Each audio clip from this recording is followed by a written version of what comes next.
नमस्कार दोस्तों, इलेक्ट्रॉनिक्स की नई वीडियो में आप लोगों का स्वागत है। आज की हमारी इस वीडियो का टॉपिक है कि आखिर एक करंट ट्रांसफार्मर और पोटेंशियल ट्रांसफार्मर क्या होता है। देखिए, अगर आप इलेक्ट्रिकल का काम करते हैं या फिर इलेक्ट्रिकल फील्ड से हैं, तो आपने कहीं ना कहीं एक करंट ट्रांसफार्मर और एक पोटेंशियल ट्रांसफार्मर, जिसको हम सीटी और पीटी कहते हैं, ये जरूर देखा होगा। अब आखिर इस करंट ट्रांसफार्मर पोटेंशियल ट्रांसफार्मर का काम क्या होता है, इसकी वर्किंग कहाँ होती है, कहाँ इन दोनों ट्रांसफार्मर को यूज किया जाता है, इस वीडियो में हम एकदम डिटेल में और सिंपल लैंग्वेज में इसको समझने वाले हैं। तो बिना किसी देरी के चलिए वीडियो को स्टार्ट कर लेते हैं। सबसे पहले हम बात करते हैं एक सीटी ट्रांसफार्मर की, जिसका मतलब होता है एक करंट ट्रांसफार्मर। अब जैसा कि इसके नाम में ही हम देख सकते हैं करंट वर्ड का यूज किया गया है, तो मतलब ये कहीं ना कहीं करंट से रिलेटेड है। देखिए, एक करंट ट्रांसफार्मर का काम होता है करंट को कम करना, ताकि हम उसे इजीली मेजर कर सकें। एग्जाम्पल के लिए मान लीजिए किसी लाइन में 500 एम्पियर का करंट फ्लो कर रहा है, तो क्या हम अपना नॉर्मल अमीटर इसके अंदर यूज कर सकते हैं करंट को मेजर करने के लिए? उसमें डायरेक्ट लगा सकते हैं क्या? बिल्कुल नहीं। अगर हम डायरेक्ट अमीटर 500 एम्पियर के करंट में लगाएंगे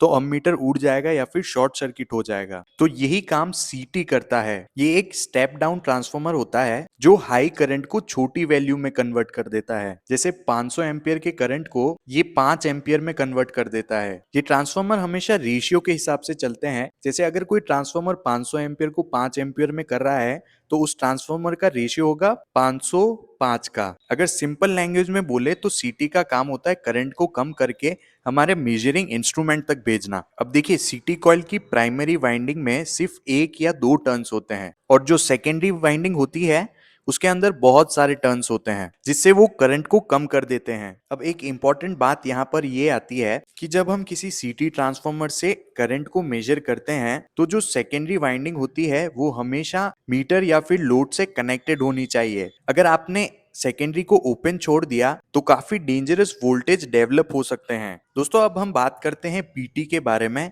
यानी पोटेंशियल ट्रांसफार्मर के बारे में। देखिए, सीटी ट्रांसफार्मर करंट के लिए था, तो पोटेंशियल ट्रांसफार्मर वोल्टेज के लिए होता है। अब सोचिए, एक हाई वोल्टेज की लाइन है जहां पर 11,000 वोल्टेज है। अगर हमें इस वोल्टेज को मेजर करना हो तो क्या हम नॉर्मल वोल्ट मीटर को यूज करके इसके वोल्टेज को मेजर कर सकते हैं क्या? इस केस में भी हम इसको मेजर नहीं कर सकते, क्योंकि आपका वोल्ट मीटर ही तुरंत उड़ जाएगा 11,000 वोल्टेज से। तो इसी सिचुएशन में पीटी ट्रांसफार्मर को यूज किया जाता है, जो भी एक स्टेप डाउन ट्रांसफार्मर है, जो मान लीजिए 11,000 वोल्टेज को 110 वोल्ट तक रिड्यूस कर देता है। इसके बाद हम अपना वोल्ट मीटर इसके अंदर लगा सकते हैं और मेजर कर सकते हैं कि कितने वोल्टेज हैं। इसमें भी रेशियो वाला सिस्टम होता है। अब दोस्तों, आपके मन में एक सवाल आ रहा होगा कि अगर हमें सीटी और पीटी ट्रांसफार्मर का रेशियो पता है, यानी इसका रेशियो अगर फिक्स होता है, तो हमें मेजर करने की जरूरत ही क्यों होती है? अगर किसी लाइन में 500 एम्पियर का करंट फ्लो हो रहा है और हमें पता है कि वो सीटी ट्रांसफार्मर 500 रेशियो 5 का ट्रांसफार्मर है,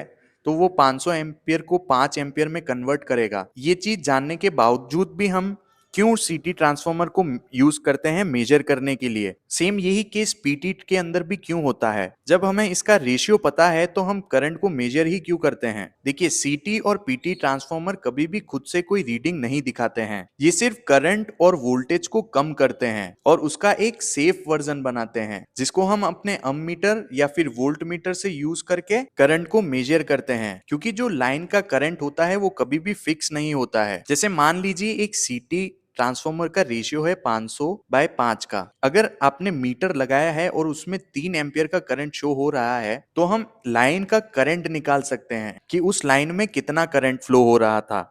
देखिए, 500 डिवाइडेड बाय 5 करेंगे और इसको 3 से मल्टीप्लाई करेंगे तो हमें 300 एम्पियर करंट लाइन वोल्टेज मिलेगा। यानी हम पता लगा सकते हैं कि हमारी लाइन के अंदर कितना करंट था। सेम यही प्रोसेस पीटी कॉइल के साथ भी हम कर सकते हैं। तो दोस्तों, सीटी और पीटी कॉइल का काम सिर्फ करंट को कम करना नहीं होता है, बल्कि उसको एक सेफ लेवल पर लेकर आना होता है, ताकि हम अपने मेजरिंग इंस्ट्रूमेंट से उसको मेजर कर सकें बिना किसी ह्यूमन लाइफ और मीटर को नुकसान पहुंचाए। इसीलिए दोस्तों, 500/5 सिर्फ रेशियो होता है। करंट हमेशा बढ़ता और घटता रहता है, इसीलिए अलग अलग सीटी का अलग अलग रेशियो होता है। तो दोस्तों, अगर सिंपल लैंग्वेज में इसका आंसर हम निकाले तो ये होता है कि सीटी और पीटी एक ऐसी ट्रांसफार्मर डिवाइस होती है जो करंट को कम करती है, ताकि हम उसे मेजर कर सकें और पता लगा सकें कि लाइन के अंदर कितने एम्पियर का करंट है या फिर कितने वोल्टेज हैं। होपफुली आपको ये कॉन्सेप्ट समझ में आया होगा। अगर ये वीडियो आपको पसंद आई है तो चैनल को जरूर सब्सक्राइब कर लें।